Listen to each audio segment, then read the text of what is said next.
रमजान के पूरे 30 रोजे के बाद ईद आई है। कितना मनोहर, कितना सुहावना प्रभात है।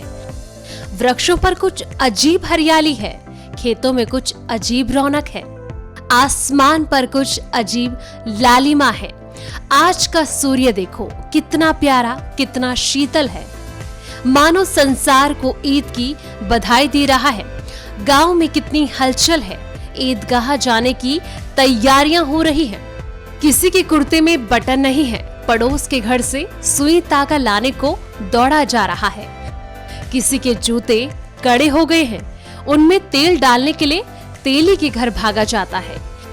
जल्दी जल्दी बैलों को सानी पानी दे दे, ईदगाह से लौटते लौटते दोपहर हो जाएगी।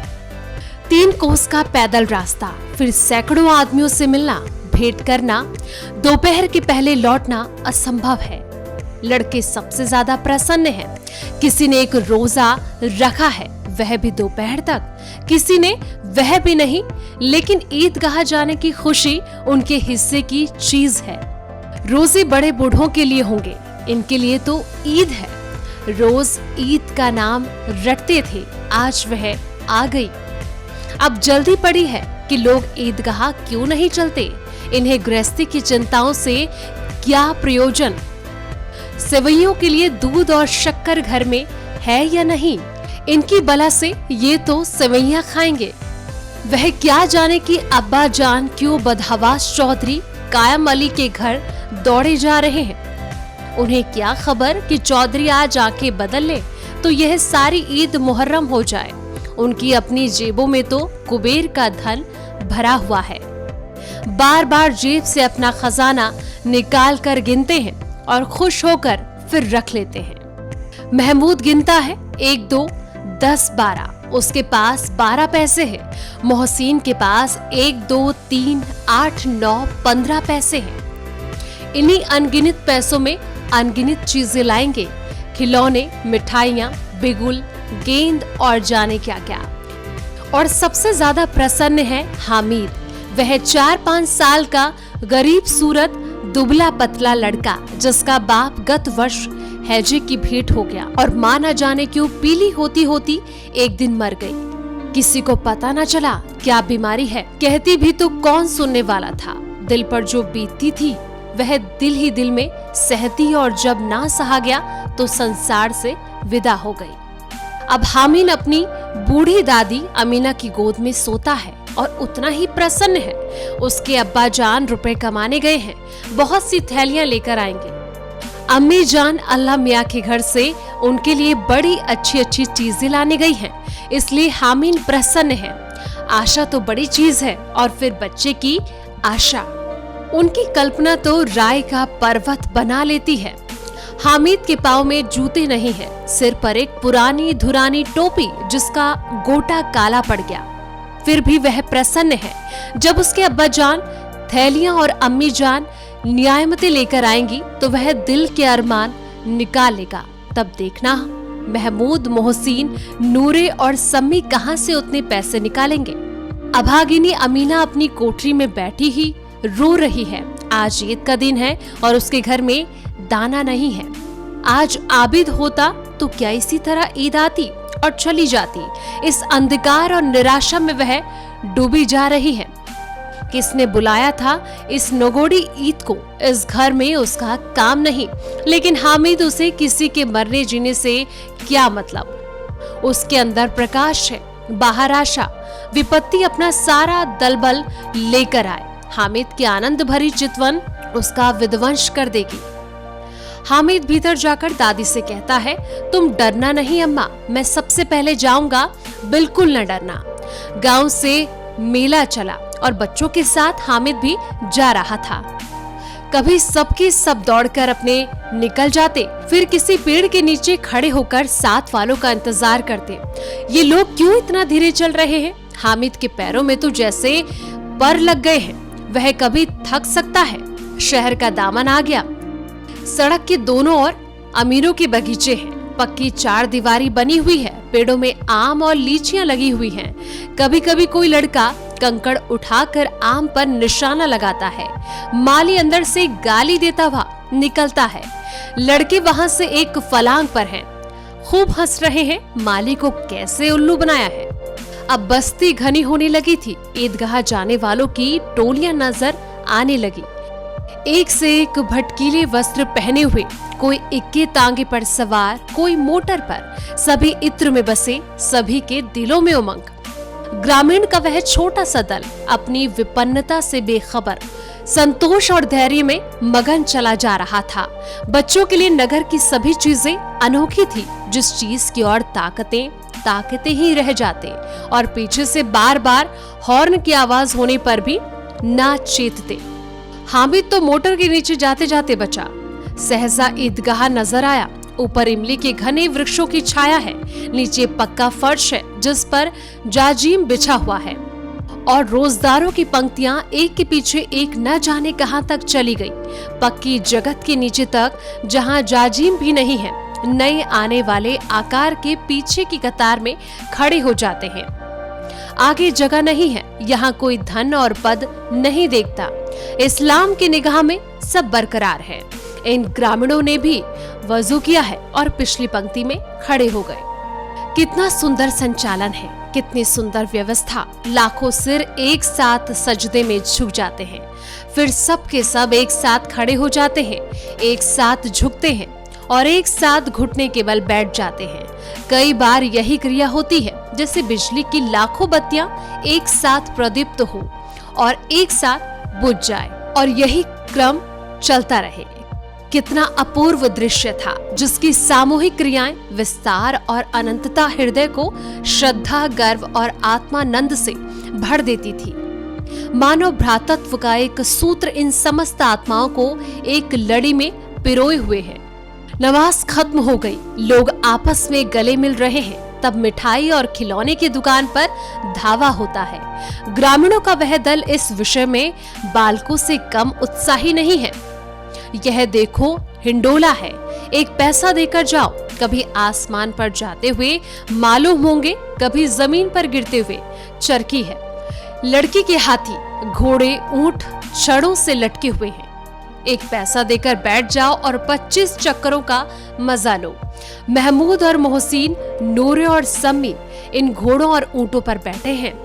हामिद दूर खड़ा है।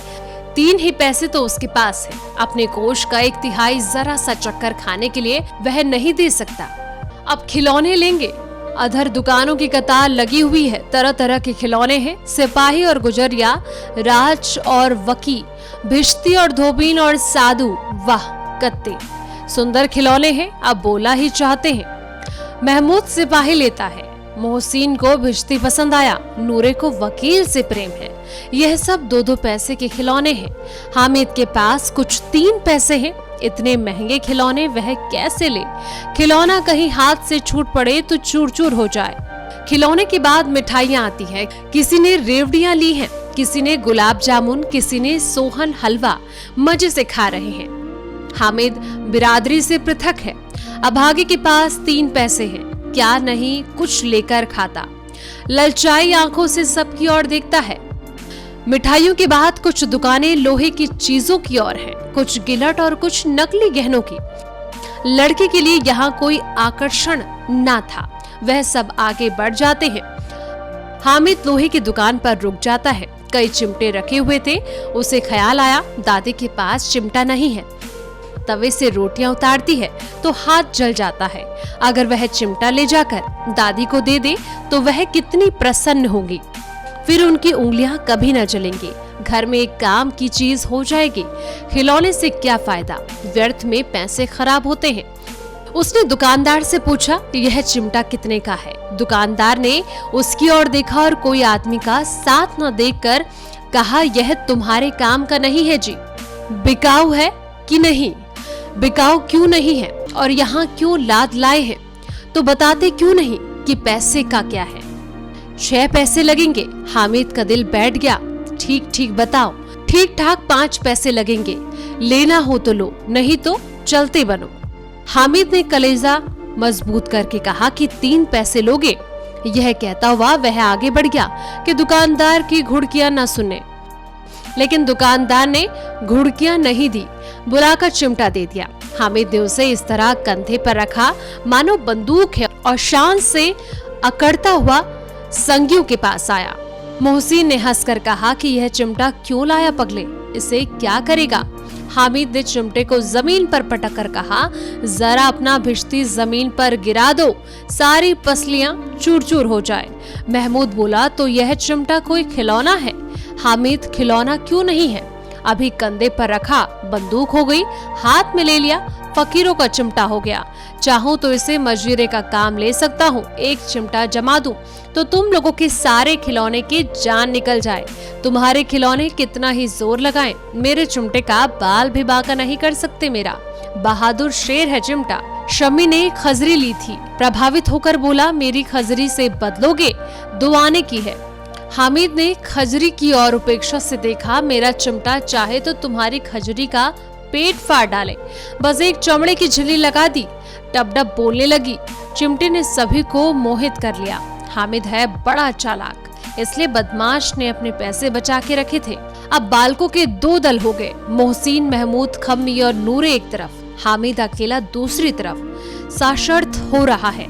सम्मी तो विधर्मी हो गया, दूसरे पक्ष से जा मिला, लेकिन मोहसिन, महमूद और नूरे भी हामिद से एक दो साल बड़े होने पर भी हामिद के आघातों से आतंकित हो उठे।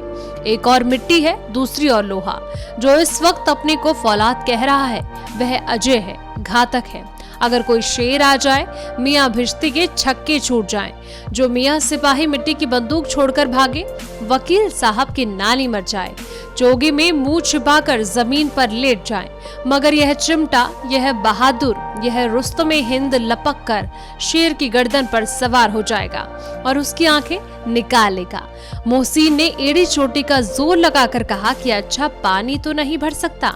हामिद ने चिमटे को सीधा खड़ा करके कहा, भिश्ती को एक डांट बताएगा तो दौड़ा हुआ पानी लाकर उसके द्वार पर छिड़कने लगेगा।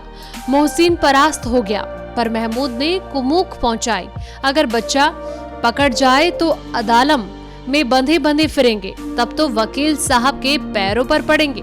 हामिद इस प्रबल तर्क का जवाब न दे सका। उसने पूछा, हमने पकड़ने कौन आएगा? नूरे ने अड़कर कहा, यह सिपाही बंदूक वाला। हामिद ने मुंह चिढ़ा कर कहा कि यह बेचारा हम बहादुर रुस्तमे हिंद को पकड़ेंगे। अच्छा लाओ, अभी जरा कुश्ती हो जाए, इसी सूरत को देखकर दूर से भागेंगे। पकड़ेंगे क्या बेचारे? मोहसिन को एक नई चोट सूझ गई। तुम्हारे चिमटे का मुंह रोज आग में जलेगा। उसने समझा था कि हामिद लाजवाब हो जाएगा, लेकिन यह बात ना हुई। हामिद ने तुरंत जवाब दिया, आग में बहादुर ही कूदेंगे जनाब। तुम्हारे यह वकील सिपाही और भिश्ती लेडियों की तरह घर में घुस जाएंगे। आग में वह काम है जो यह रुस्तमे हिंद ही कर सकता है। उसका चिमटा रुस्तमे हिंद है। अब इसमें मोहसिन, महमूद, नूरे, शम्मी किसी को भी आपत्ति नहीं हो सकती। विजेता को हारने वालों से जो सत्कार मिलना स्वाभाविक है, वह हामिद को भी मिला और उन्हें 3-3, 4-4 आने पैसे खर्च किए, पर कोई काम की चीज न ले सके। हामिद ने 3 पैसे में रंग जमा लिया। सच ही तो है, खिलौने का क्या भरोसा, टूट फूट जाएगा। हामिद का चिमटा तो बना रहेगा बरसों। संधि की शर्तें तय होने लगी। मोहसिन ने कहा कि जरा अपना चिमटा दो, हम भी देखें, तुम हमारा भिश्ती लेकर देखो। महमूद और नूरे ने भी अपने अपने खिलौने पेश किए। हामिद को इन शर्तों को मानने में कोई आपत्ति न थी। चिमटा बारी बारी से सबके हाथ में गया और उनके खिलौने बारी बारी से हामिद के हाथ में आए। कितने खूबसूरत खिलौने हैं। 11 बजे सारे गांव में हलचल मच गई। मेले वाले आ गए। मोहसिन की छोटी बहन ने दौड़कर भिश्ती उसके हाथ से छीन लिया और मारी खुशी के जो उछली तो मियाँ भिश्ती नीचे आ गए और सुरलोक सिधारे। इस पर भाई बहन से मारपीट हुई। दोनों खूब रोए। उनकी अम्मा शोर सुनकर बिगड़ी और दोनों को ऊपर से 2-2 चांटे और लगाए। मियाँ नूरे के वकील का अंत उनके प्रतिष्ठानुकूल इससे ज्यादा गौरवमय हुआ। वकील साहब राजा भोज की भांति सिंहासन पर विराजे। नूरे ने उन्हें पंखा झलना शुरू किया। बॉस का पंखा आया और नूरे हवा करने लगे। मालूम नहीं पंखे की हवा से या पंखे की चोट से वकील साहब स्वर्गलोक से मृत्यु लोक में आ रहे हैं और उनका माटी का चोला माटी में मिल गया। फिर बड़े जोर शोर से मातम हुआ और वकील साहब की अस्थि धूरे पर डाल दी गई। अब रहा महमूद का सिपाही, उसे चटपट गांव का पहरा देने का चार्ज मिल गया। लेकिन पुलिस का सिपाही कोई साधारण व्यक्ति तो नहीं जो अपने पैरों चले, वह पालकी पर चलेगा। एक टोकरी आई, उसमें कुछ लाल रंग के फटे पुराने चिथड़े बिछाए गए जिसमें सिपाही साहब आराम से लेटे। नूरी ने ये टोकरी उठाई और अपने द्वार का चक्का लगाने लगे। उनके दोनों छोटे भाई सिपाही की तरह सोने वाले जागते रहो पुकारते चलते रहे, मगर रात तो अंधेरी होनी चाहिए। नूरे को ठोकर लग जाती है, टोकरी उसके हाथ से छूटकर गिर पड़ती है और मियां सिपाही अपनी बंदूक लिए जमीन पर आ जाते हैं और उनकी एक टांग में विकार आ जाता है। अब मियां हामिद का हाल सुनिए। अमीना उसकी आवाज सुनते ही दौड़ी और उसे गोद में उठाकर प्यार करने लगी। सहजा उसके साथ में चिमटा देखकर वह चौंकी। यह चिमटा कहाँ था? मैंने मोल लिया है कि पैसे में 3 पैसे दिए। अमीना ने छाती पीट ली। यह कैसा बेसमझ लड़का है कि दोपहर हुआ, कुछ खाया ना पिया, लाया क्या? चिमटा। सारे मेले में तुझे और कोई चीज ना मिली जो यह लोहे का चिमटा उठा लाया। हामिद ने अपराधी भाव से कहा, तुम्हारी उंगलियां तवे से जल जाती थी इसलिए मैंने इसे ले लिया। बुढ़िया का क्रोध तुरंत स्नेह में बदल गया और स्नेह भी वह नहीं जो प्रगल्भ होता है और अपनी सारी कसक शब्दों में बिखेर देता है। यह मूक स्नेह था, खूब ठोस, रस और स्वाद से भरा हुआ। बच्चे में कितना त्याग, कितना सद्भाव और कितना विवेक है। दूसरों को खिलौना लेते और मिठाई खाते देखकर इसका मन कितना ललचाया होगा। इतना जब्त इससे हुआ कैसे? वहां भी इसे अपनी बुढ़िया दादी की याद बनी रही। अमीना का मन गदगद हो गया। और अब एक बड़ी विचित्र बात हुई, हामिद के इस चिमटे से भी विचित्र। बच्चे हामिद ने बूढ़े हामिद का पार्ट खेला था। बुढ़िया अमीना बालिका अमीना बन गई। वह रोने लगी, दामन फैलाकर हामिद को दुआएं देती जाती थी और आंसू की बड़ी बड़ी बूंदें गिराती जाती थी। हामिद इसका रहस्य क्या समझता?